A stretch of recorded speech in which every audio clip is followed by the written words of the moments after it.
And we're live. Wow. I've always wanted to be alive. I'm not feeling it, though. Good morning and welcome to the Minnesota Atheist Cafe, where we have a latte of information. The look on your face, Sthphanie, makes that so worth it. I mean, that joke kind of hurts. This whole show is going to be this way, isn't it? I hope so. I mean, I'm not the greatest at puns, but I try to litter them through. Where we have a latte of information as well as conversations about atheism, Minnesota, organizations housed in Minnesota, and coffee. Well, cafe drinks, because I'm not drinking coffee right now. I'm here with my co-host, Maddie Love, and today our main subject is the near future of Minnesota Atheists with our guest, the current president of said organization, Sthphanie Zvan. Good morning, Maddie and Sthphanie. Thank you for joining me. Morning, Ritzy. So, quick question for you both. What was your drink order from the cafe today? Oh, go ahead, Sthphanie. Almond milk mocha myself. Ooh, that sounds really good. Folgers drip coffee with Willy Wonka chocolate creamer. Powdered iced tea mix. Powdered iced tea is delicious, especially if it's caffeinated powdered iced tea. I don't think it's caffeinated, and I had some coffee earlier this morning, so I don't want to get too much caffeine. Fair. Because I need to go back to sleep. Oh, okay. We will work to make that impossible. Oh, yes, that's exactly what I was going to say. So our first segment, and all of those sound delicious, but with that, we'll go to our segments. The first one being the dissenting drip, which the information is from Min Post, which is about a new amendment change that is going through all of those legislative bits. It's named the Page Amendment, and it's named after the former Supreme Court member Alan Page.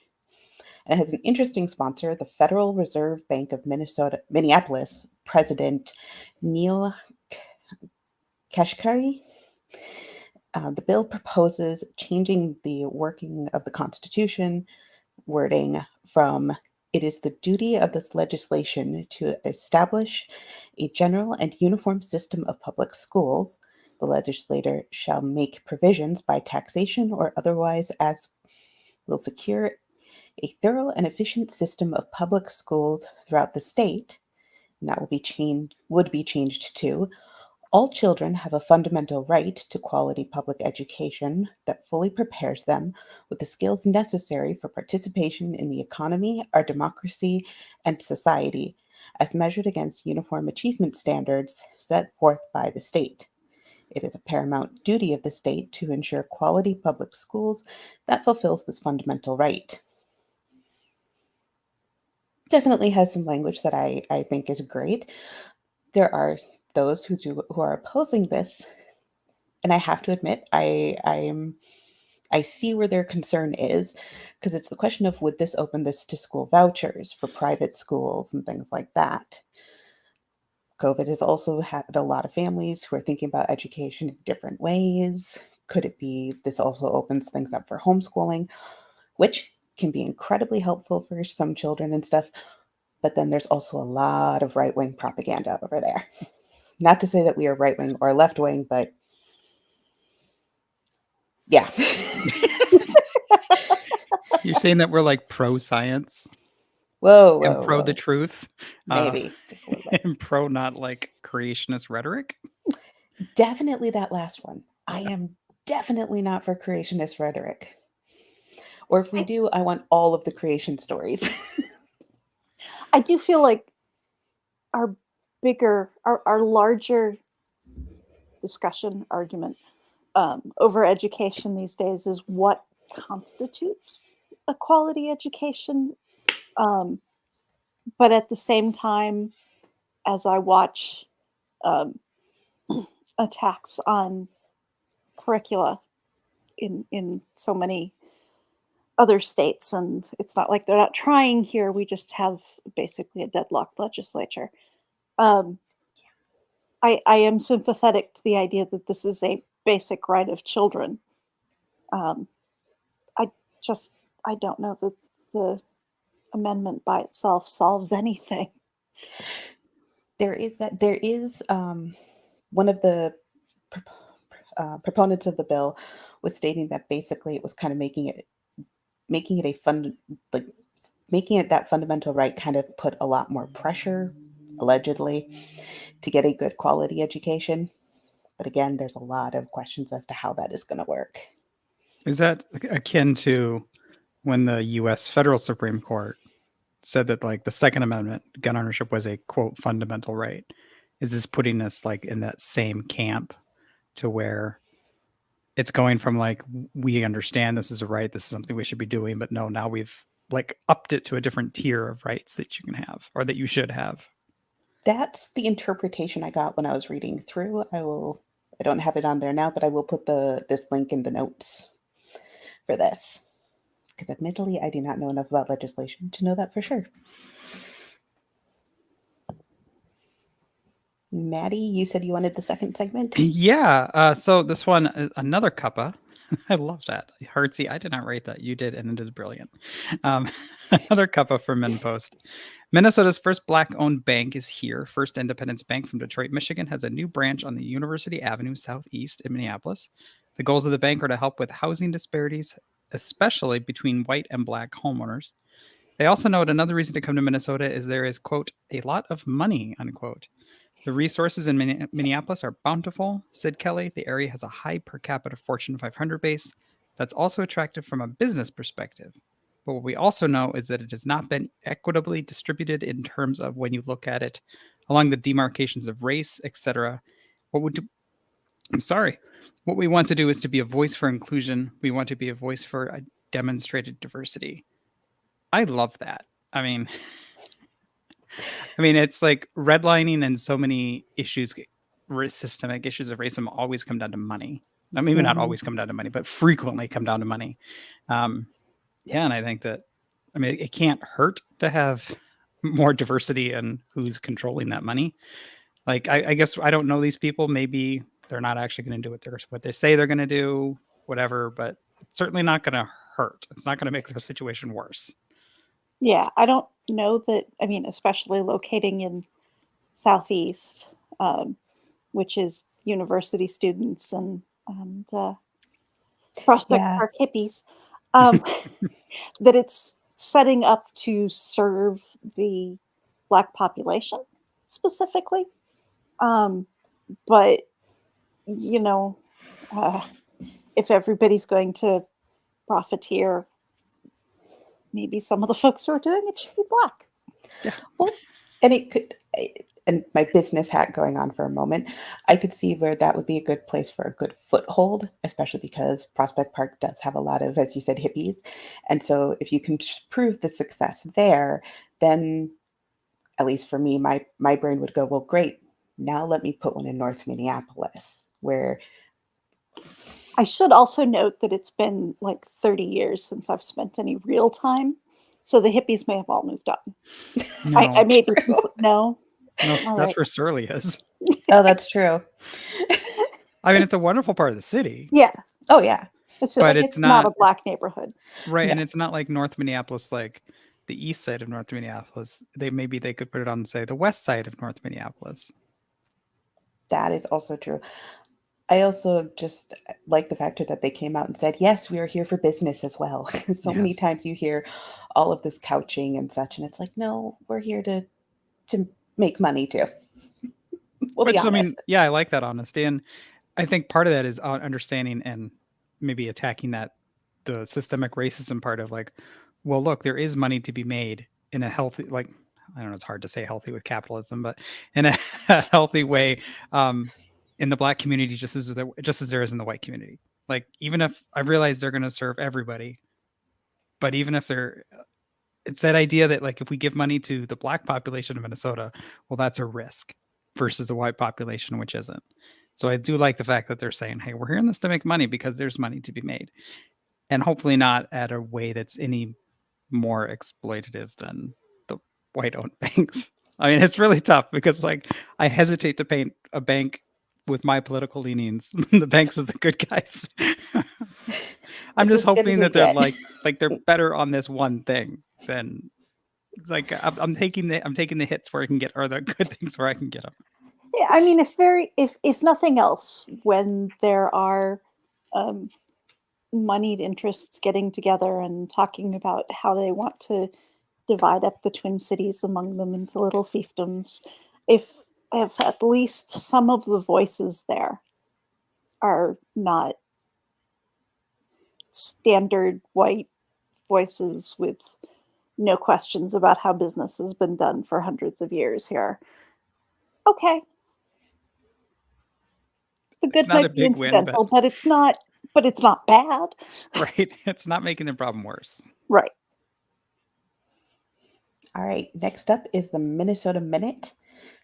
The Heart of the Beast Puppet and Mask Theater, Kalpuli Quetzalcoatl, and MIRAC, the Minnesota Immigrants' Rights Action Committee, are happy to announce the return of the May Day Festival.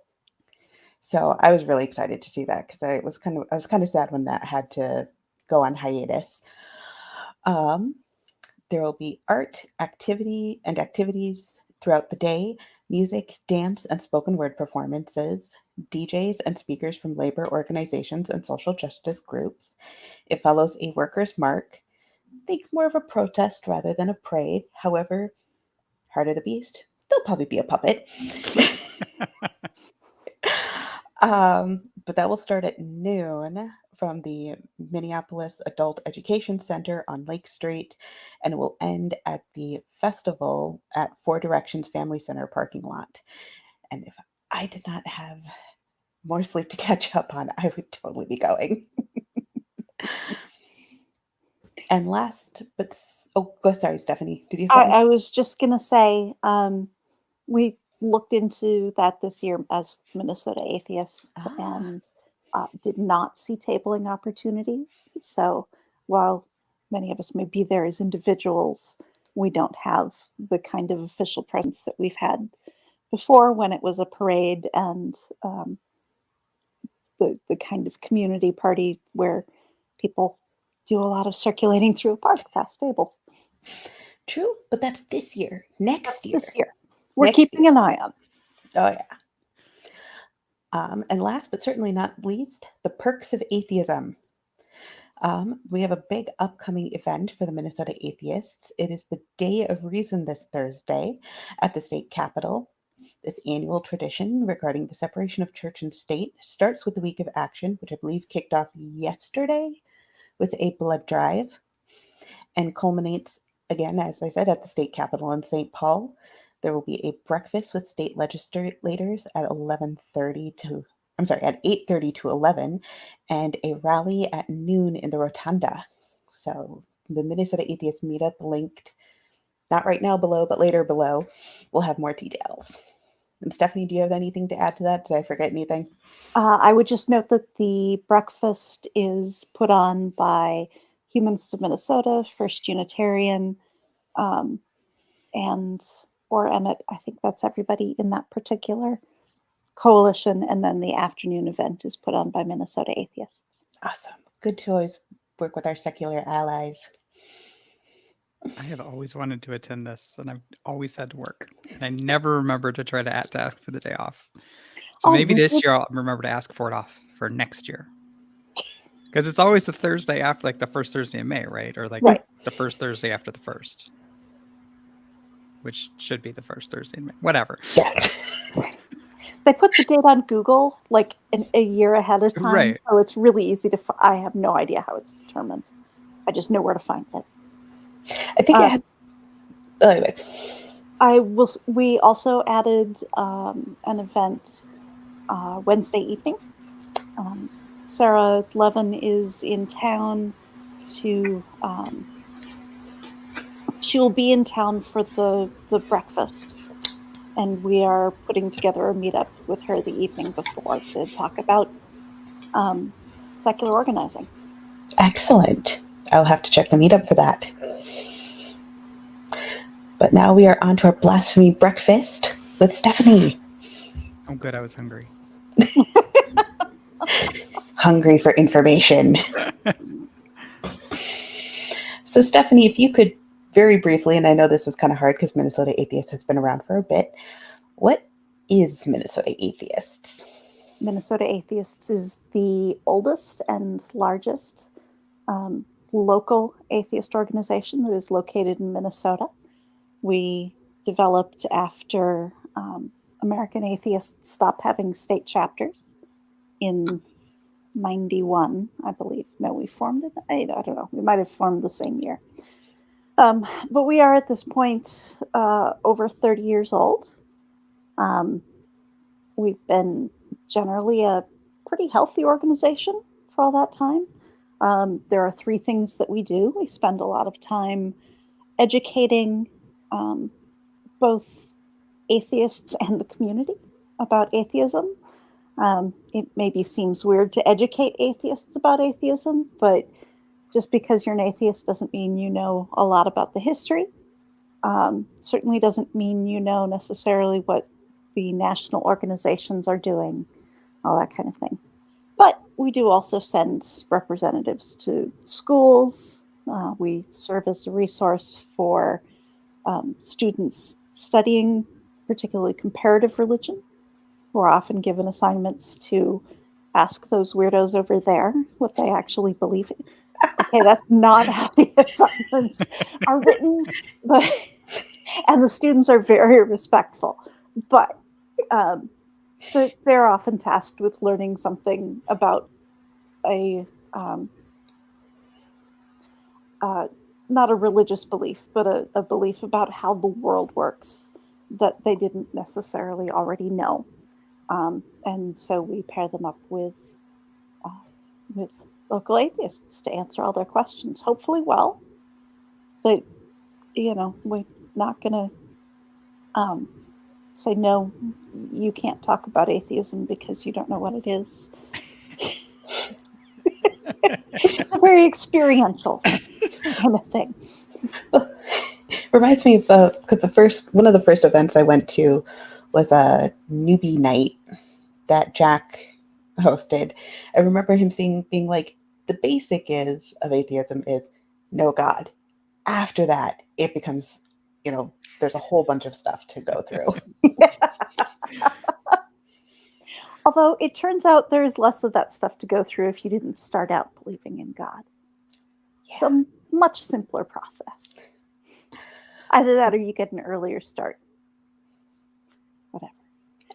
But we do a lot of community building as well, and some political action, which is part of the reason we're doing a Day of Reason event.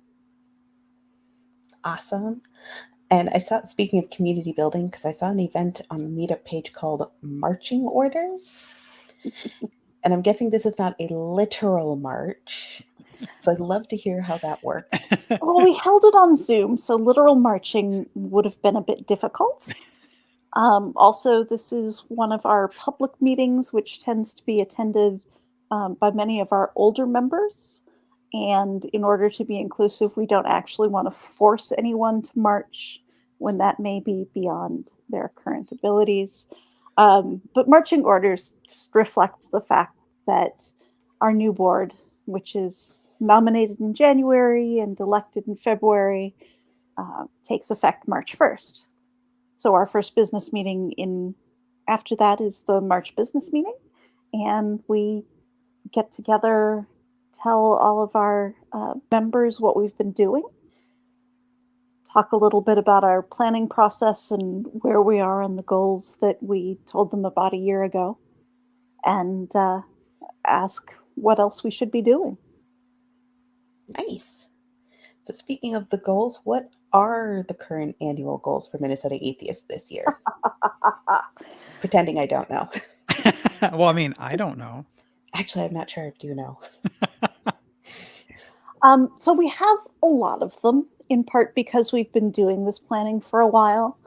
And we started out in 2018 setting 2-year, 5-year, and 10-year goals. And there are a number of steps along the way.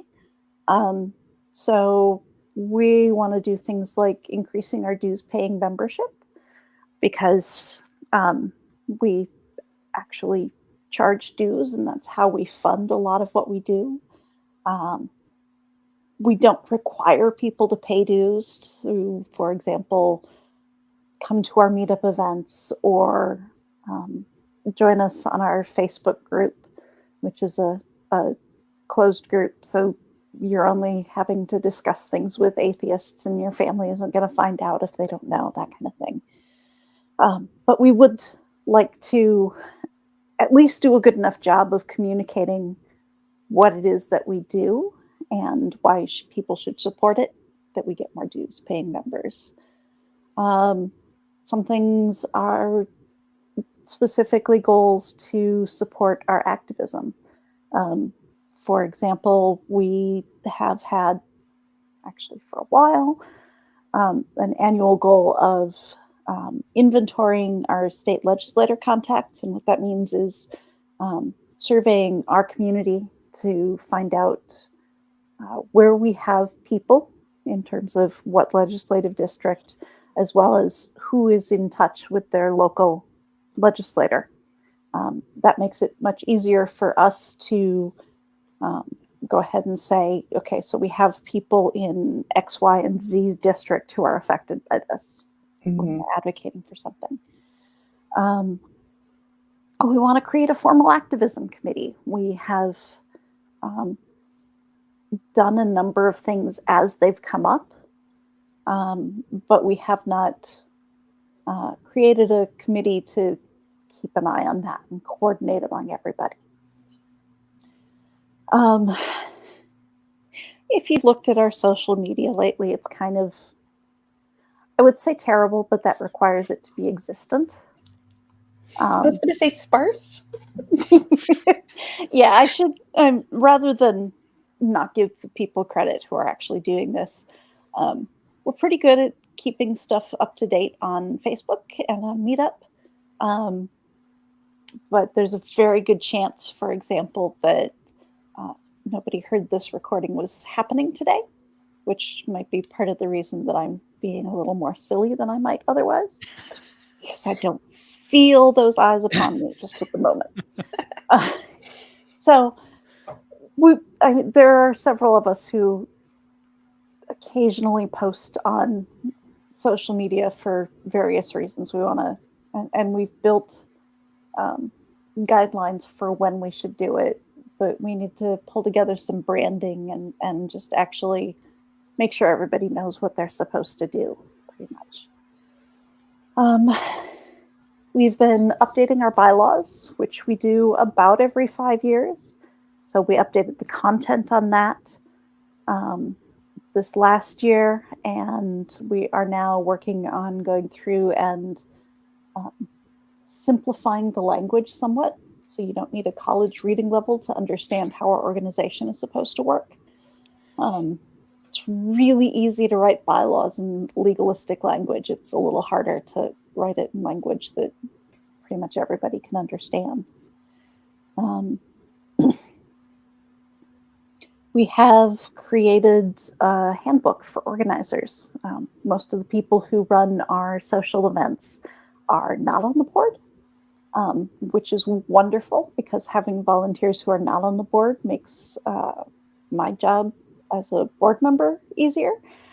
So we've been doing things to facilitate that. One of those is the Organizer Handbook, which basically tells people how to do things, gives some guidelines for the kinds of things we want to be sponsoring and don't want to be sponsoring. Tells people how to enforce the small set of rules that we have, like our code of conduct, our discussion guidelines.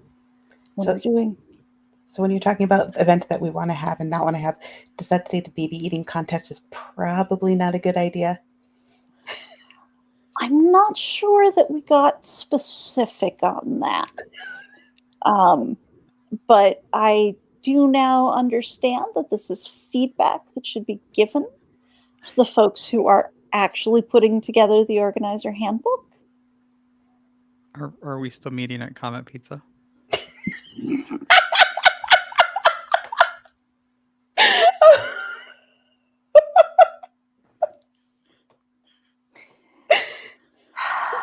After that, can we go to the Denver airport?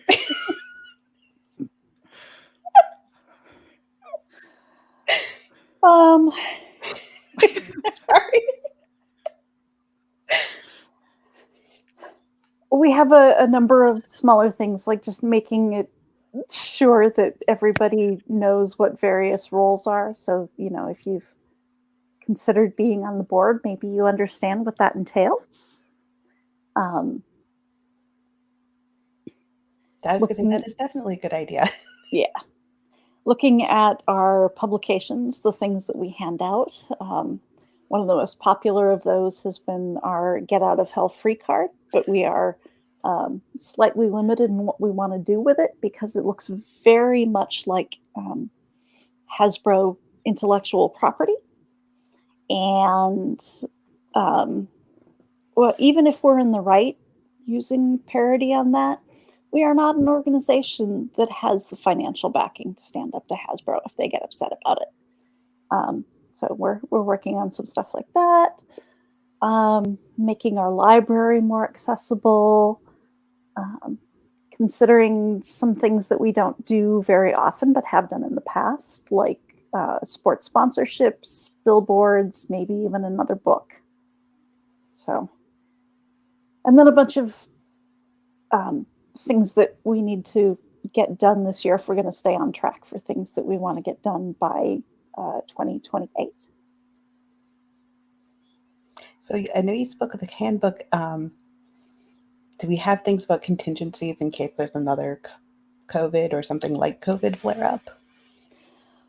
I don't believe we have updated the handbook substantially since then.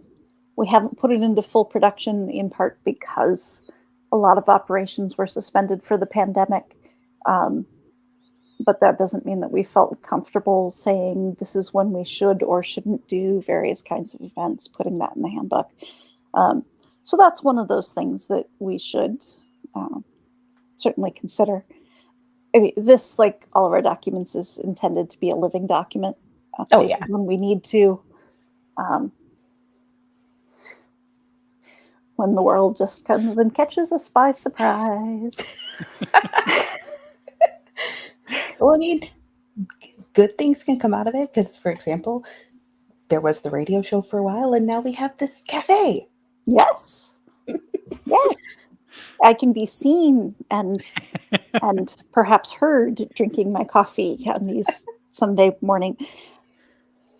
What?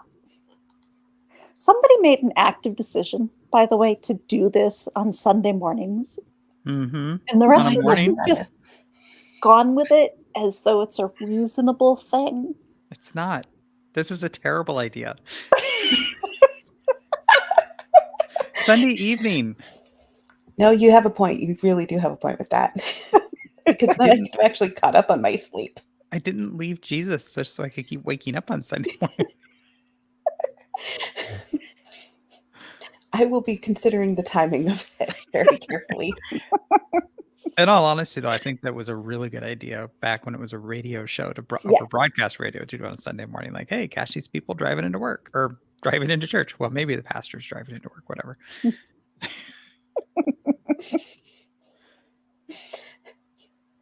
I'm sorry for raining on your parade, Hertzy. Thank you for hurts a latte. It's fine. It is something that I've thought about myself going, why are we doing this at this time? It's like, because that was the time the radio show was. We're not doing the radio show anymore. Right. Well, people usually log in to watch streaming services while they drive, right? No? Okay. I hope Maybe it's just me. As long as you're not watching. for people who aren't expected to be coherent for the show, this is maybe not a terrible time for it. Well, you're sounding very coherent, Sthphanie. So I don't know. No, You're I'm doing a great job. punchy. That's different. Well, you gave us a wonderful long list of things that Minnesota Atheist is doing. That's because I have a spreadsheet. Also good. Spreadsheets. We But love how spreadsheets. does it all get done as we try to ignore the church bells coming through my microphone? So part of it is that the Minnesota Atheist Board is a volunteer board. We, the people who serve on the board do so because they have pet projects or priorities that they want to see through, rather than being, for example, a board of an organization where we bring in a lot of money and hire somebody to do all of that, in which case we would be much more on the fundraising and oversight side of the board. Not that we don't provide oversight. I am not saying that, I promise. So our board members are all volunteers. But in addition to that, we have a number of committees, some of which meet pretty regularly, some of which, like our public policy committee, have a cycle on which they work. So they will work on more or less an annual basis to go through all of the things that we think we should add or change in our public policy, see that through to completion, and then maybe actually get a rest because they did their job quickly. I don't know that it's been exactly like that in the last few years because time is more meaningless than usual. Yeah, I was going to say it's still 2020, right? I think it's still 2016. I think I refuse to acknowledge that anything happened after 2016. Anyway. Makes sense. Yeah. It's a very good way to get things done. But then on top of our board and our committees, we have, for example, our organizers who may not have to do any background meetings or anything, but they still come in and get something done on a regular basis.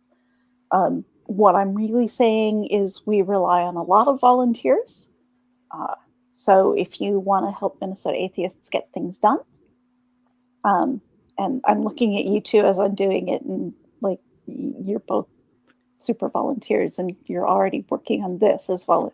You have been volunteering for years and years, and you have done a lot of work as volunteers. That is what makes a super volunteer. It's not the cape. But now I want cake. And I want a cape. Okay. Maddie, I say we go on strike for cake. Cake or death. One of the two. Which I was going to say, this also makes my next question a little awkward. What if I have an idea for an event and I want to organize it? Cool. Come talk to the board, honestly. It helps if you have some sense of how you want to go about organizing it. But even if you don't, it's worth talking to the board because some of us might think it's a great idea or have been approached by other people who think it's a great idea but can't do it on their own. And we can do some matchmaking. But no baby eating.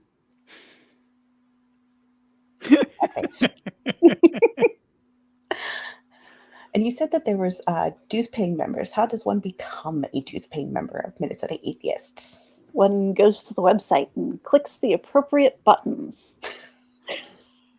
I mean, it's really pretty much that easy these days.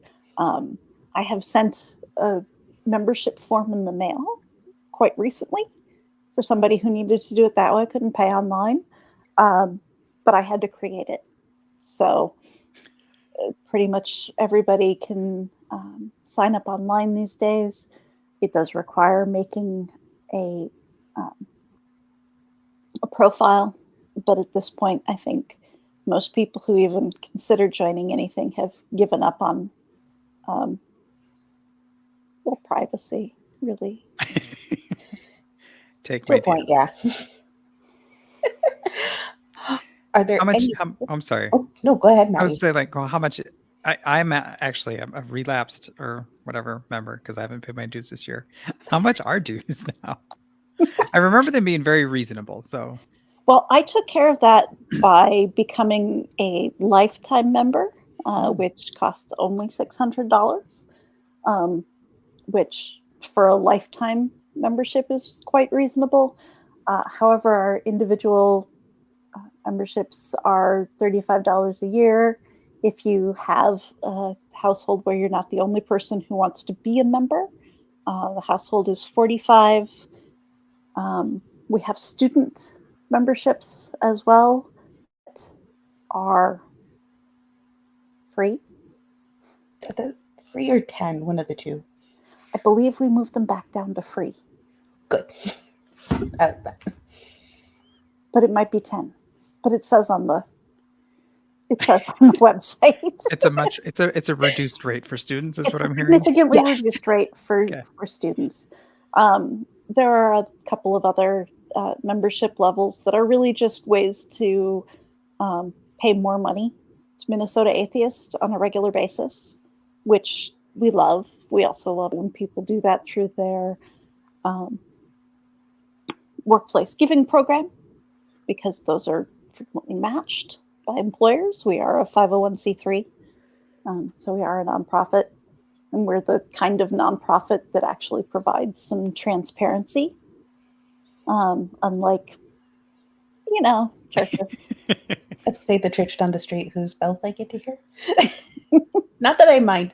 I don't mind bells at all. It's just, Does the bell ringing, like they using code to tell you how they're spending their money on a annual basis, how much goes for the building, what they actually give to charity? That I was going to say they are. I am such a lapsed Catholic that I don't remember the code anymore. They are as transparent as the Mississippi River. Oh, that's good. We've got two churches. I'm a block. I have a church one way that's a block away and a church the other direction that's a block away. Thankfully, only one of them has bells. Although like you heard, I love the bells. I don't love the fact that if I did something that loud for the whole neighborhood to hear, I would get cited. I don't think that they're getting cited every time they ring the bell. No. But there is also no requirement that church bells be tuned, Oh, yeah. unfortunately. Thankfully, the ones I have are pleasant to listen to. Excellent. same. If I just ignore what they mean. So we know what dues are for a membership. Are there any perks to becoming a member? And do I get superpowers? Well, you don't have the cape yet. So no superpowers. What other perks, though? This has actually been an ongoing struggle for Minnesota Atheists, because a lot of what we do is aimed at providing community to people whose community may have left them or rejected them when they left religion. So there are a lot of things that we don't want to make only accessible to members.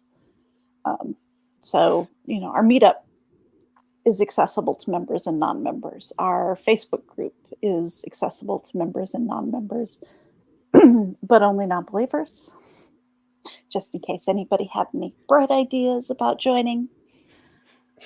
It is not a debate group. There, we can put you into the touch with people who are willing to debate you. Right. I know people. Yeah. I got people. However, when we have done things in the past that have cost additional money, our members generally get a discount on that, whether that be merchandise or whether that be larger events that require ticketing, that kind of thing.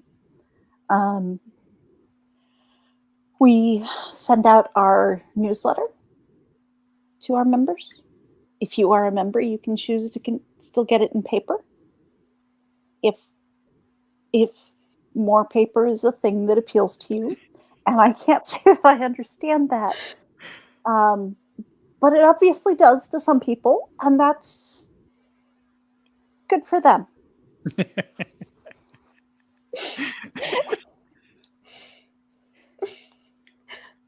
And what about no, I mean, if I didn't enjoy like reading on the screen, I would probably want a paper newsletter. That's cool.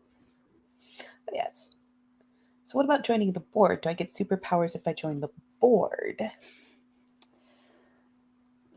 You actually get more restrictions on your behavior if you join the board. There are certain things you have to do and can't do if you're on the board. They're just, I mean, there aren't very many of them. They're mostly things like don't profit from Minnesota Atheists and avoid even the appearance of improper relationships when spending Minnesota Atheists' money. Keep the good of Minnesota Atheists and the mission of Minnesota Atheists in the forefront of your mind as you're planning things. No, but mostly you just get more work. I am disappointed in the lack of superpowers and the fact that there's more work. Fritzy, you're on the board. You could help change this if you wanted to. That would require work, though.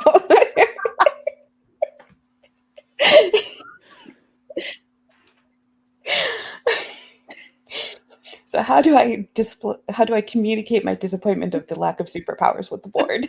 Look in the mirror and talk to yourself. Well, yes, but I'm trying to be here for the people.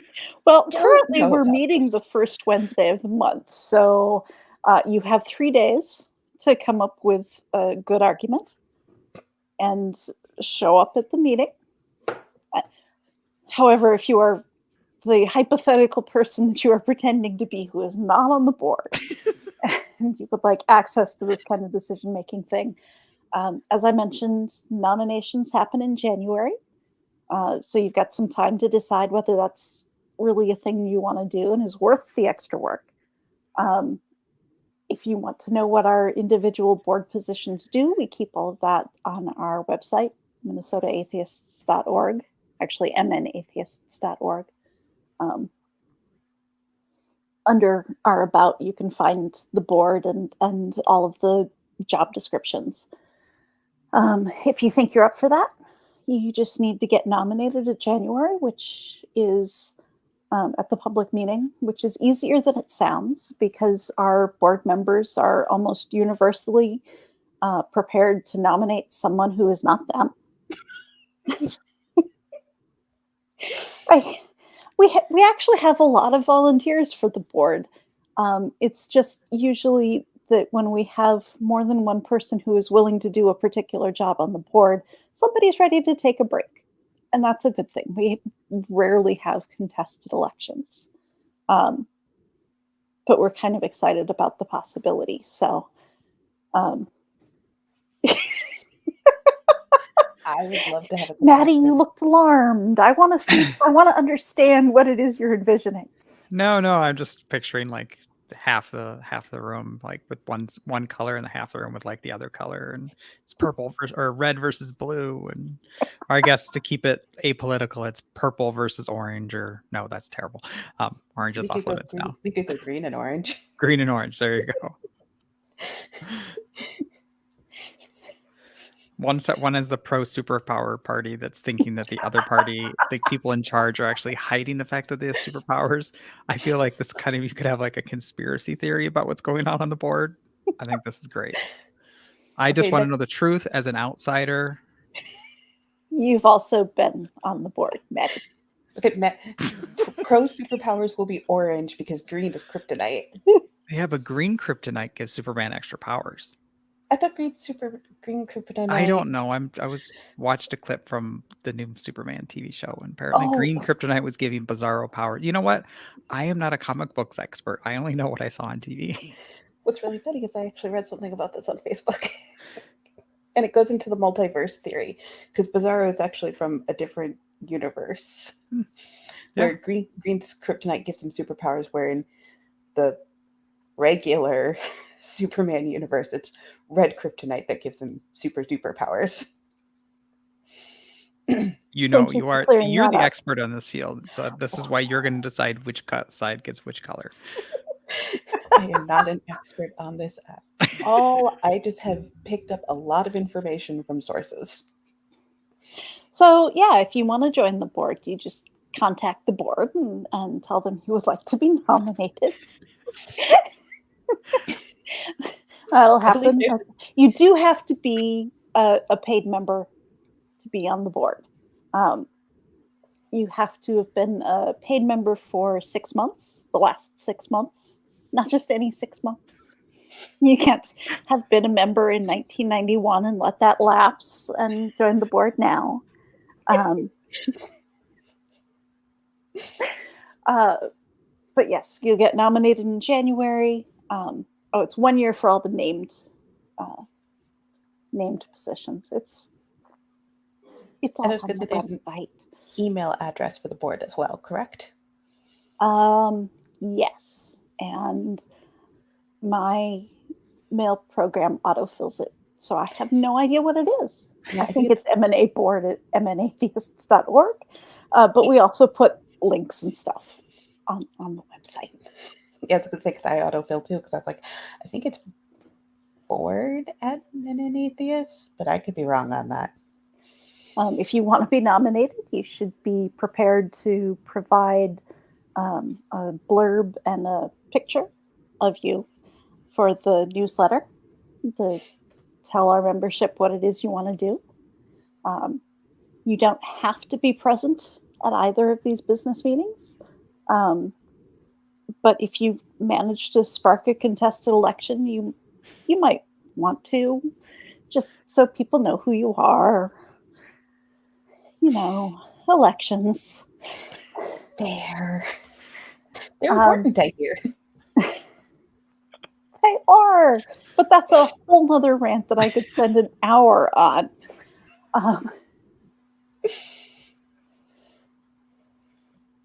Completely derailed by that.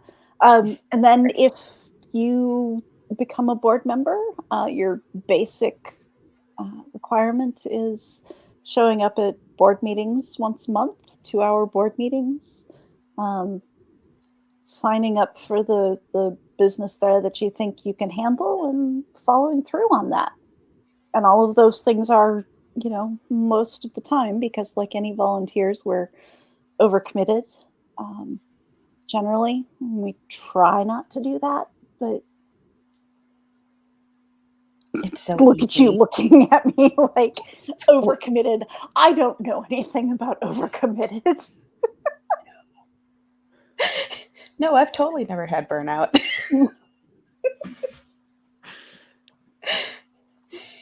So going back on something we were talking about earlier, what is this week of action?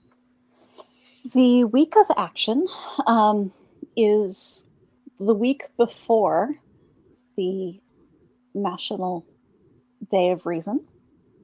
The National Day of Reason is scheduled the same day as the National Day of Prayer, which is an event put together by evangelical groups, along with several other attempts to insert prayer into government functions. But the National Day of Prayer is basically their day for saying, rah, rah, our government should be Christian.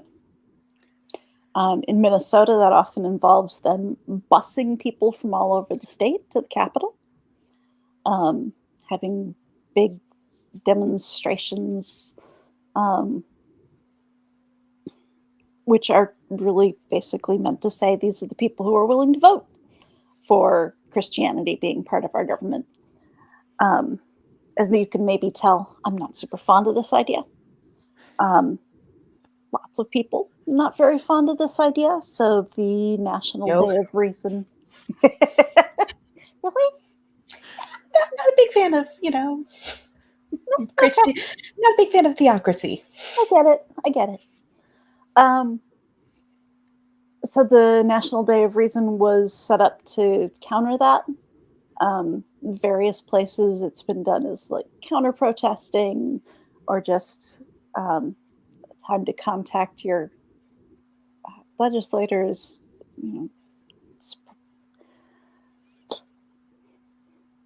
express support for secular government. In Minnesota, Minnesota Atheists has always been a little assertive about it, in that we have for many years gotten ourselves into the Capitol Rotunda for that day, Beautiful which place. means while masses of people bust in to pray are standing outside, we're standing in there with the legislators. We kind of like it that way. We think that's more or less how it should go. But the week of action is the week leading up to that. And it's basically a response to people thinking that thoughts and prayers are a solution to anything. The week of action is the week we go out and do things to help people who are hurting in one way or another. You mentioned a blood drive. We've done that several times. We've raised money for several groups. We are raising supplies through a wish list for Bridge for Youth, which is an organization helping homeless kids.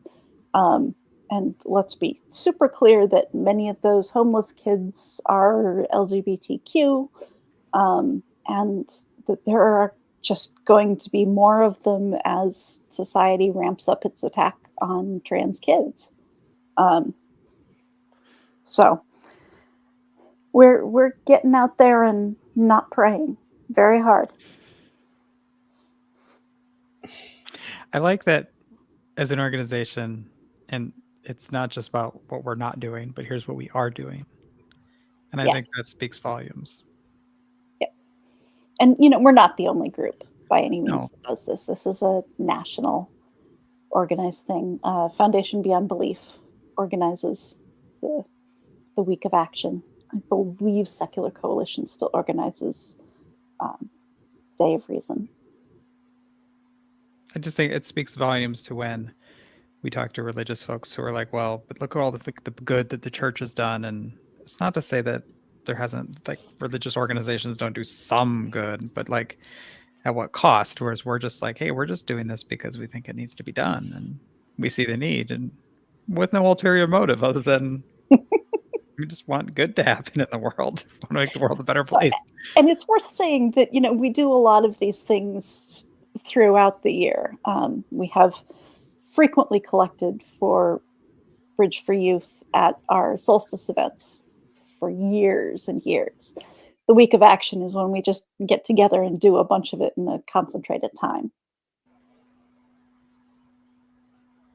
Absolutely. I've always loved looking at the list of stuff that Minnesota Atheist does and being like, dang, you do some good. So Sthphanie, where can we find you, aka plug yourself? Because I know that you do some stuff outside of Minnesota Atheists, if I recall correctly.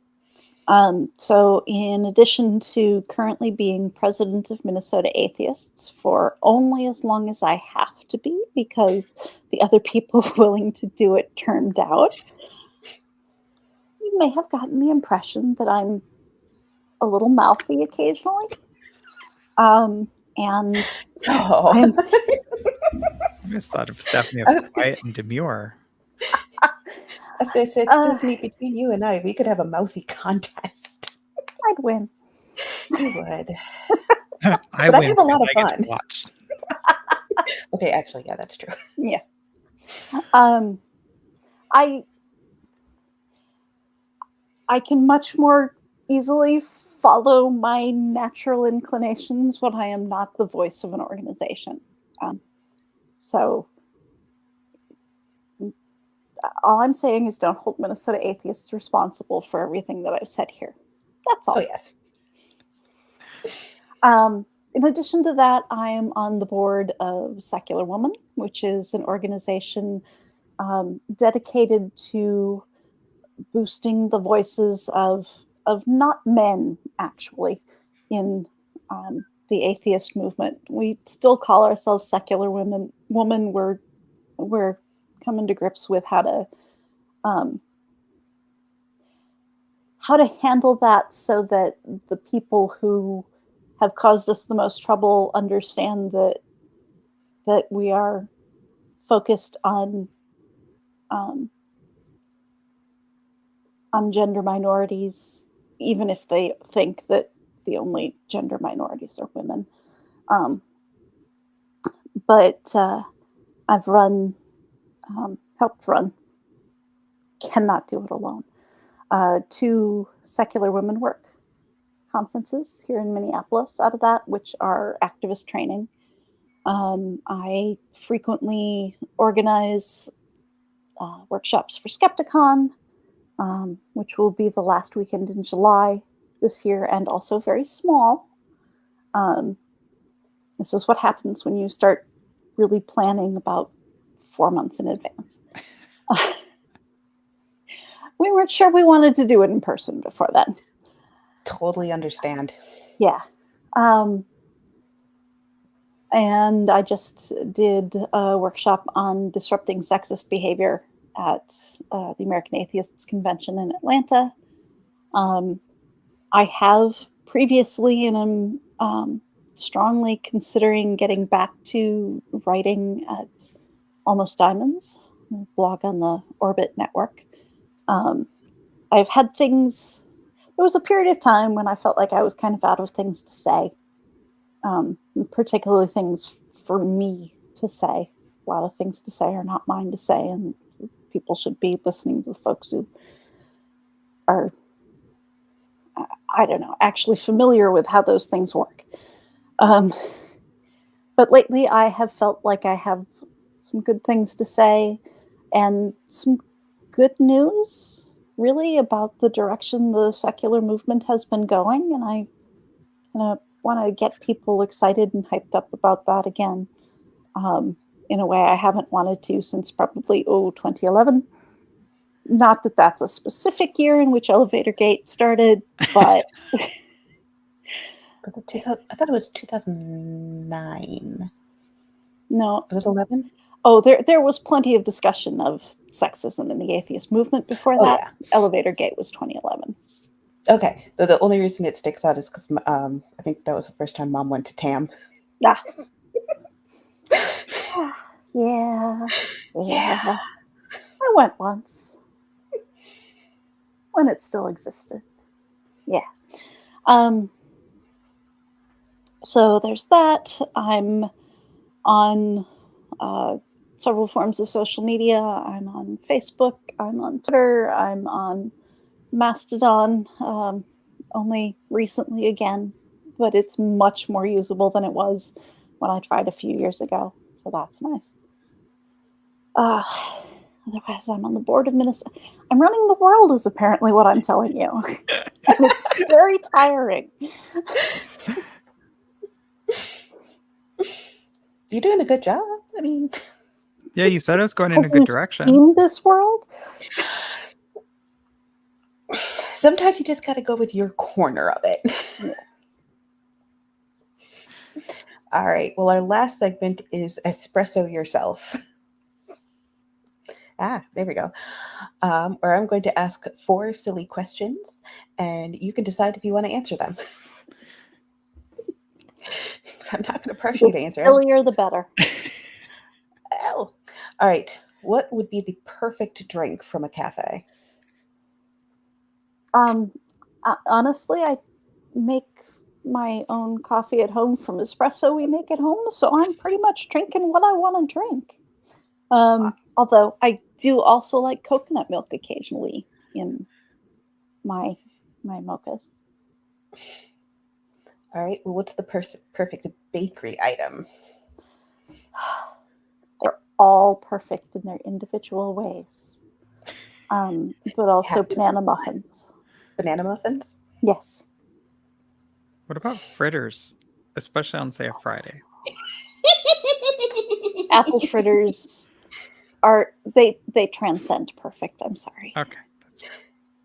I completely agree that apple fritters, cherry fritters, there's so many fritters. Now I want a fritter again. In an atheist group, Maddie and I are in, they've been doing Fritter Friday for the last 3 weeks now. Something like that, yeah. It's been wonderful. All right. Here's an interesting one, and please note, I do not know if the cats in the house can hear outside of the headphones. So would you prefer a cat cafe or a dog cafe? Definitely a cat cafe. I like a cafe where everybody can kind of mind their own business, do their own thing. I have a dog. I know how much attention they require. I know how beyond me that is sometimes, and so I don't have children. I was going to say, have you eaten in front of a cat recently? Because I had to knock 3 of them off of the table this morning. Okay, I don't completely surround myself by cats. There is Okay. liking cats, and there is being outnumbered.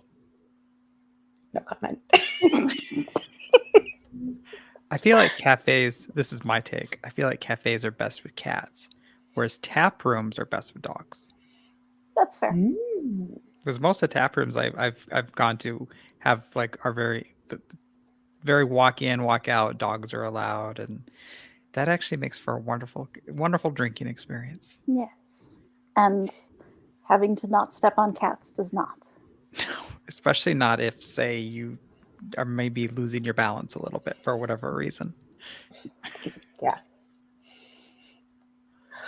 And the last question is, what is the favorite part of working with your organization? The people. I get to work with cool people. All right. Well, You know that includes you too, right? that's the superpower. I get to be cool people. You are cool people. You're both cool people. Well, thank you very much. Minnesota Atheist Cafe is partnered with Minnesota Atheists, mostly. I'm not sure. I was going to say, as I said that, I'm like, partnered with, not necessarily completely sanctioned by. Despite the fact that 2 people on here are on the board. Oh, I would say that nothing I say is sanctioned. But I do hope that you enjoyed the show. The podcast for the show will be out as soon as I am able. But thank you for joining us for a cup of Joe, and I hope you have a great Sunday.